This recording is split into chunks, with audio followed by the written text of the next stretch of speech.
One time, when I was in a blind in a tree waiting motionless for game to wander by, I dozed off and fell 10 feet to the ground, landing on my back. It was as if the impact had knocked every wisp of air from my lungs, and I lay there, struggling to inhale, to exhale, to do anything. That's how I feel now, trying to remember how to breathe, unable to speak, totally stunned as the name bounces around the inside of my skull. Someone is gripping my arm, a boy from the scene. I think maybe I started to fall and he caught me. There must have been some mistake. This can't be happening. Prim was one slip of paper in thousands, her chances of being chosen so remote that I'd not even bothered to worry about her. Hadn't I done everything? Taking the tesserae, refused to let her do the same. One slip in thousands. The odds had been entirely in her favor. But it hadn't mattered. Somewhere far away, I can hear the crowd murmuring unhappily as they always do when a 12-year-old gets chosen, because no one thinks this is fair. And then I see her, blood drained from her face, hands clenched in fists at her sides, walking with stiff, small steps up toward the stage, passing me, and I see the back of her blouse has become untucked and hangs out over her skirt. It's the detail, the untucked blouse forming a ducktail that brings me back to myself. Prim! The strangled cry comes out of my throat and my muscles begin to move again. Prim! I don't need to shove through the crowd. The other kids make way immediately, allowing me a straight path to the stage.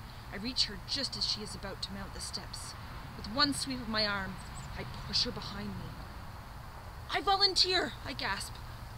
I volunteer as a tribute. There's some confusion on the stage.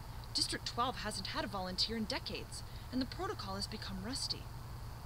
The rule is that once a tribute's name has been pulled from the ball, another eligible boy, if a boy's name has been read, or girl, if a girl's name has been read, can step forward to take his or her place.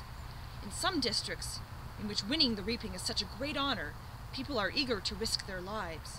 The volunteering is complicated.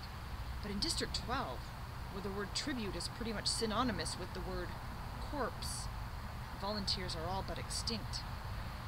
Lovely, says Effie Trinket, but I believe there's a small matter of introducing the reaping winner and then asking for volunteers. And if one does come forth, then we, She trails off unsure herself. What does it matter, says the mayor.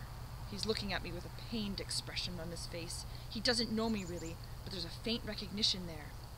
I am the girl who brings the strawberries, the girl his daughter might have spoken of on occasion. The girl who 5 years ago stood huddled with her mother and sister as he presented her, the oldest child, with a medal of valor, a medal for her father, vaporized in the mines. Does he remember that? What does it matter, he repeats gruffly. Let her come forward. Prim is screaming hysterically behind me. She's wrapped her skinny arms around me like a vice. No, Katniss, no, you can't go. Prim, let go, I say harshly, because this is upsetting me and I don't want to cry. When they televise the replay of the reapings tonight, everyone will make note of my tears, and I'll be marked as an easy target, a weakling. I will give no one that satisfaction. Let go. I can feel someone pulling her from my back. I turn and see Gale has lifted Prim off the ground, and she's thrashing in his arms. Up you go, Catnip, he says in a voice he's fighting to keep steady, and then he carries Prim off toward my mother. I steel myself and climb the stairs. Oh, bravo, gushes Effie Trinket. That's the spirit of the games. She's pleased to finally have a district with a little action going on in it. What's your name? I swallow hard. Katniss Everdeen, I say. I bet my buttons that was your sister. Don't want her to steal all the glory, do we? Come on, everybody, let's give a big round of applause to our newest tribute, trills Effie Trinket. To the everlasting credit of the people of District 12, not one person claps. Not even the ones holding betting slips, the ones who are usually beyond caring. Possibly because they know me from the Hob, or knew my father, or have encountered Prim, who no one can help loving.